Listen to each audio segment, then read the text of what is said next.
And as you know, politics means politics divide and rule. Politics don't show people God. There are a lot of conspiracy theories about your father, Bob Marley. Sin. And there was one that I've heard over the years that your father was assassinated by an ex-CIA agent who was an assassin, said to be they pricked cancer in your dad's foot to assassinate him. Is that true? I mean, one thing I do know for sure, they attempted the assassination on my father's life, you know. The CIA would look upon the radical political content of reggae music as dangerous. Bob Marley's old school warning about the CIA and false idols is blowing up online, and fans are losing it over a resurfaced interview that's stirring up serious heat. The reggae legend didn't sugarcoat a thing. He called out the system straight up, dropping hints that there's a darker force behind his music, his message, and maybe even his fate.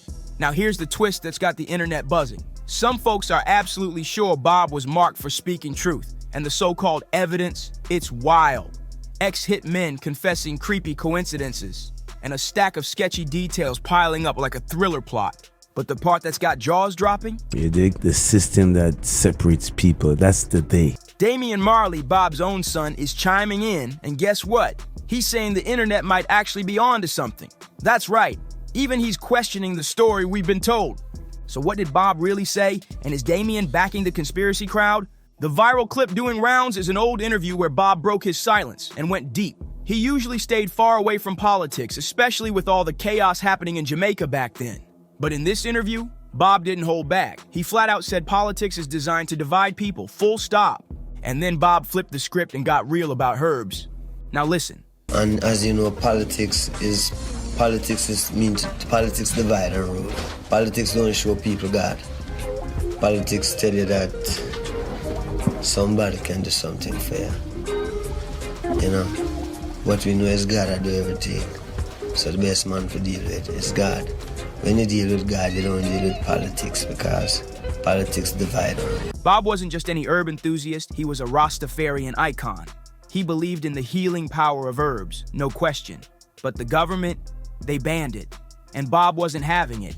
He couldn't wrap his head around how the same system that pushes war was out here, cracking down on something that helped people feel peace. People are now rewatching Bob Marley's interviews and catching something chilling. He straight up accused the government of pushing the devil's agenda. That's how anti-establishment Bob really was. He didn't just question power, he called it out. A lot of folks believe Bob used those interviews to throw out warnings, real warnings about the CIA, phony idols, and a system that was never built for the people. And guess what? His songs, same energy. Bob didn't care about flexing the fast life or talking about substances. Nah, he used his lyrics like a siren trying to wake people up. Just look at Rat Race. The man literally sang from political violence fill your city. We who accept herb. Herb is important, but herb is more important to the people who don't accept it yet because that is the reality. I mean, it's not selling is something that you crave, but you check it in your sense and say, herb is a plant. I mean, herbs are good for everything. Why these people who want to do so much good for everyone, who call themselves governments and this and that, why them say you must not use the herb? You see? And we check that and we can't find, we just see them just say, no, you mustn't use it because it make you rebel. Against what?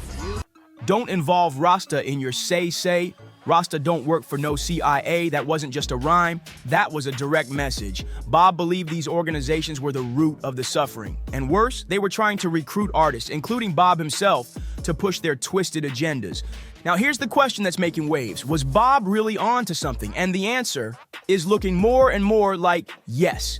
See, during the Cold War, the US had one big fear: communism spreading in the Caribbean. And Jamaica, right in the middle of it.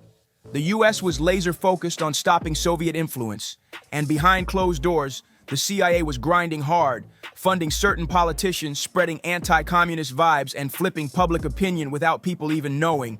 Sounds like a wild conspiracy, right? Who the guy is.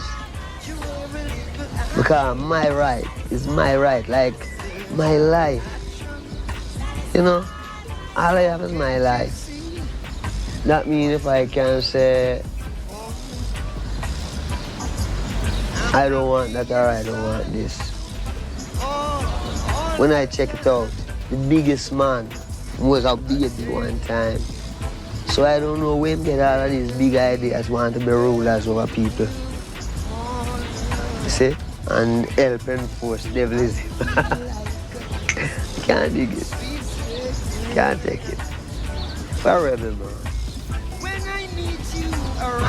We're revolutionaries. But here's the kicker. Over time, reports, docs, and even insiders started confirming it, especially around 1976 when Jamaica was heating up for a major election. On one side, Michael Manley and his People's National Party, deeply connected to Cuba and pushing strong leftist ideas. So here's where things get real shady. Michael Manley, the leader of Jamaica's People's National Party, linked up with none other than Fidel Castro himself. Manley started rolling out socialist programs meant to lift up the Jamaican people, not line the pockets of American investors. That didn't sit well with the U.S. at all. Meanwhile, Edward Seaga was running the Jamaican Labor Party and had deep ties with the U.S. government. So guess what happened? To make sure Seaga took the win, the CIA allegedly used any tactic they could, even violence. In the days leading up to the election, the streets got bloody. The violence wasn't random, it was calculated. The CIA called it a destabilization program. And before you label it some wild theory, buckle up. Anti-establishment. I mean, we don't like establishments. Well, yes. Everything. This is the music say, death to black and white oppressors, to all oppressors. You know, we deal with human beings. We deal with the purpose why God created man in the first place. And how man should live. And we, these people, want to live like how God said man should live. Former CIA case officer Philip Agee dropped major truth bombs. He said 2 U.S. officials working in Jamaica were involved in covert operations for the agency, and he's not the only one. Another ex-CIA officer, John Stockwell, backed up the same claims. It gets even crazier. The Jamaican government itself found 15 Americans in the country who were allegedly undercover CIA agents, all working to mess with the island's political stability. Now here's the twist. How does Bob Marley fit into this mess? Well, to the CIA, Bob was a threat. He wasn't just a singer, he was a national symbol. Time magazine even called him a political force, powerful enough to rival the government itself. But the majority of the world suffer, masses of the people suffer, and this music comes from the masses of the people. You know, it don't really come from up class. One word from Bob could have swung the entire election, but here's the thing. Bob wasn't about taking sides. He stood for unity. That's why he organized Smile Jamaica, a peaceful concert to bring people together. But right when Bob was gearing up for the show, Prime Minister Manley suddenly dropped a bomb. He announced national elections just 10 days later. The timing? Suspicious. And from that moment, everything spiraled out of control. Here's where things hit a breaking point. Some of Bob's early songs were actually banned by the government. They claimed it was too political, too rebellious. Bob didn't have much of a choice. He had to play it cool. But that's when people started whispering, was Marley taking sides? Even though he wasn't, the rumors started flying and the consequences, straight up devastating. I believe the CIA was using the Jamaican Labor Party as its instrument in the entire campaign against the Michael Manley government.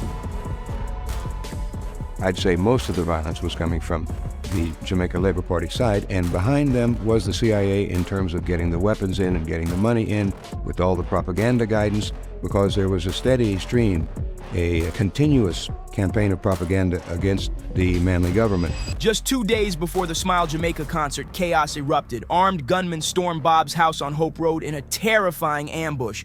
Bullets tore through the place. Bob was hit. And his wife, she caught a shot to the head and only survived because her dreadlocks slowed it down. That's how close it was. Marley was rushed into hiding, taken deep into the hills to Chris Blackwell's estate, protected by police and a circle of loyal Rastas. At that point, people thought the concert was done for. But Bob, he didn't back down.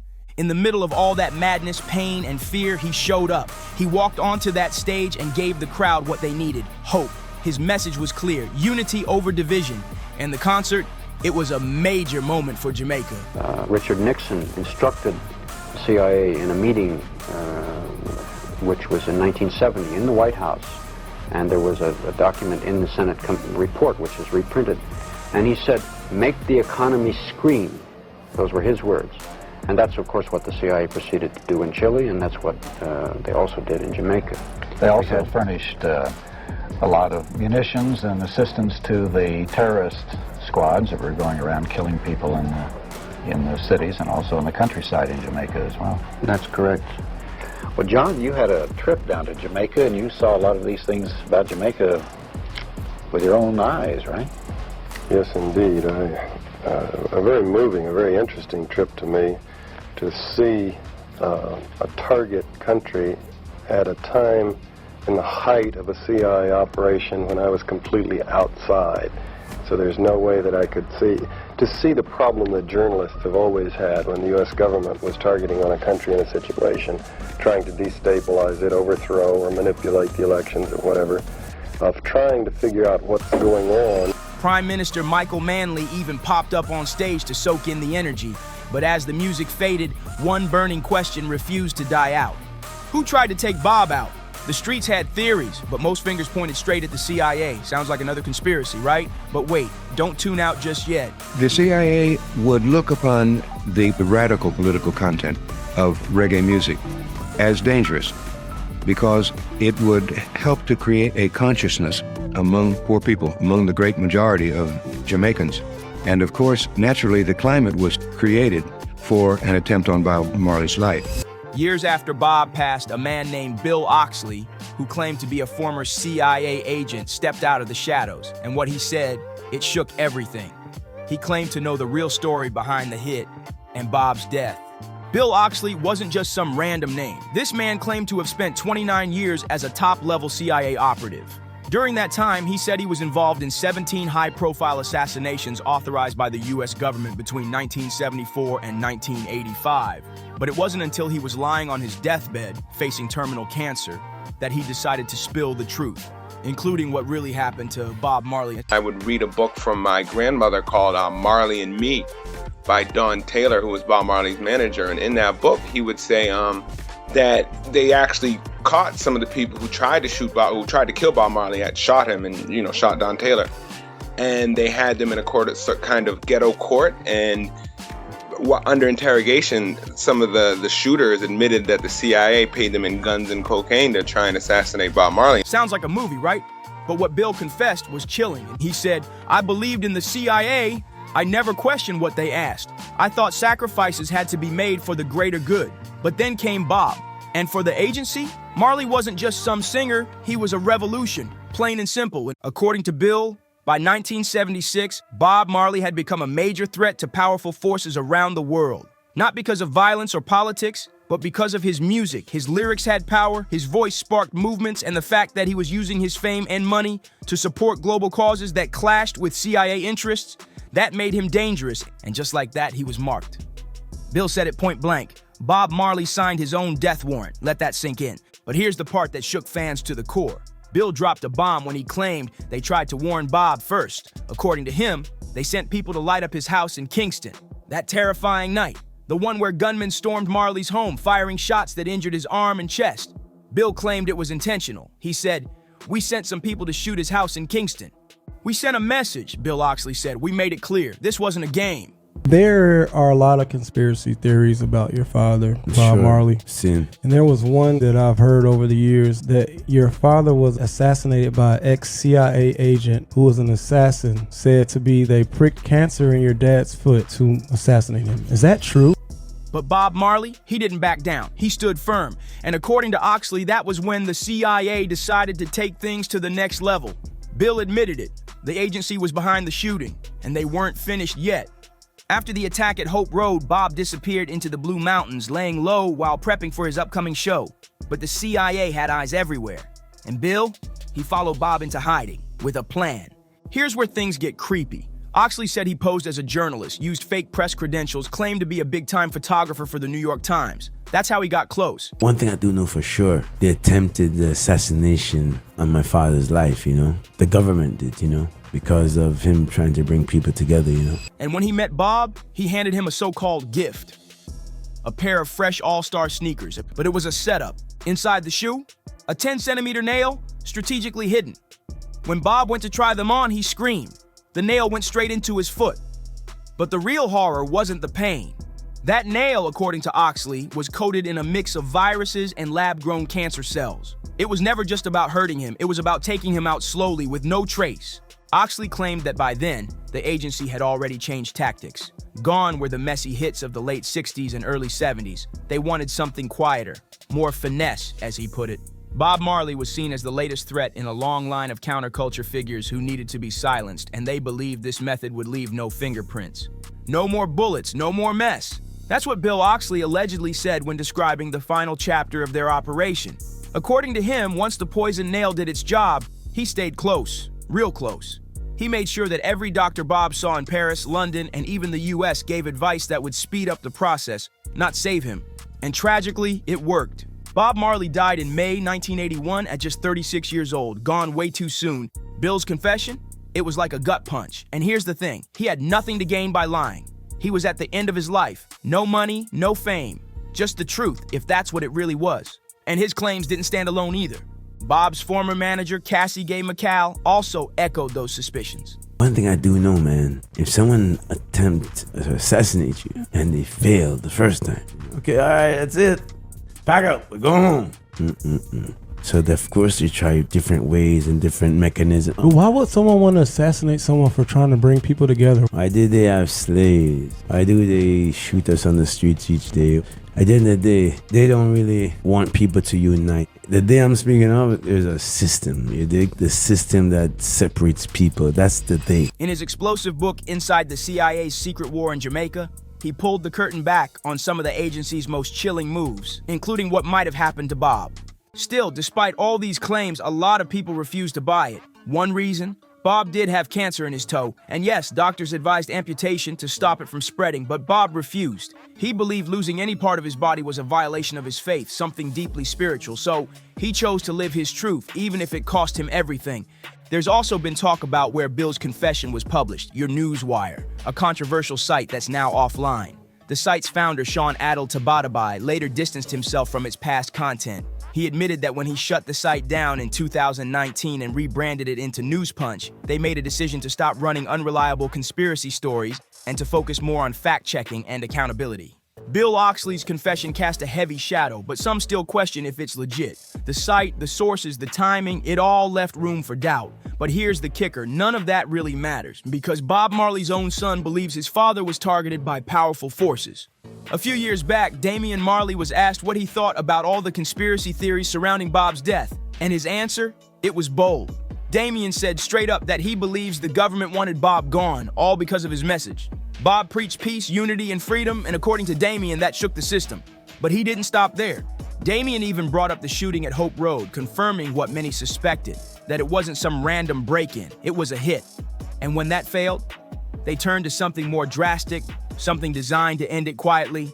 Years have passed, but the mystery around Bob's death is still alive. Too many moving parts, too many strange events, and way too much silence from those in power. Bob wasn't just a musician, he was a movement. And maybe that's what made him dangerous. But what do you think? Was Bob Marley really taken out by the CIA? Did he leave us a hidden message through his music? Drop your thoughts in the comments, we want to hear it all. Don't forget to like, subscribe, and share this with anyone who still bumps Bob's tracks. And hit that bell so you don't miss what we uncover next. See you in the next one.